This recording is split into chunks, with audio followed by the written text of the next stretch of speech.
বাংলাদেশে পর্নোগ্রাফির সঙ্গে জড়িত থাকার অভিযোগে এক যুগলকে গ্রেফতার করেছে সিআইডি। তারা শুধু ভিডিও তৈরি করেই থেমে থাকেনি, বরং অন্যদেরও এই জগতে টেনে নিচ্ছিল। সিআইডি জানায়, আন্তর্জাতিক পর্ন ইন্ডাস্ট্রিতে এই দুজনের অবস্থান এখন শীর্ষ পর্যায়ে। মাত্র 1 বছরে তারা 112টি ভিডিও প্রকাশ করেছে, যা দেখা হয়েছে 2,67,00,000-এরও বেশি বার।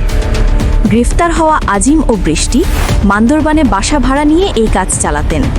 তাদের কাছ থেকে মোবাইল ক্যামেরা ও সরঞ্জাম উদ্ধার করেছে সিআইডি। প্রাথমিক বিদ্যালয়ও শেষ না করা এই যুগল বিলাসী জীবনযাপন করছিল অনলাইনে। সিআইডি এখন খতিয়ে দেখছে এই কাজ থেকে কত টাকা আয় হয়েছে এবং কারা এতে জড়িত। এ ধরনের অনৈতিক কর্মকাণ্ড আমাদের সমাজ ও সংস্কৃতির জন্য হুমকি। সচেতন থাকুন, পরিবারকে নিরাপদ রাখুন। এমন আরও গুরুত্বপূর্ণ সংবাদ পেতে চ্যানেলটি সাবস্ক্রাইব করুন এবং পাশে থাকুন।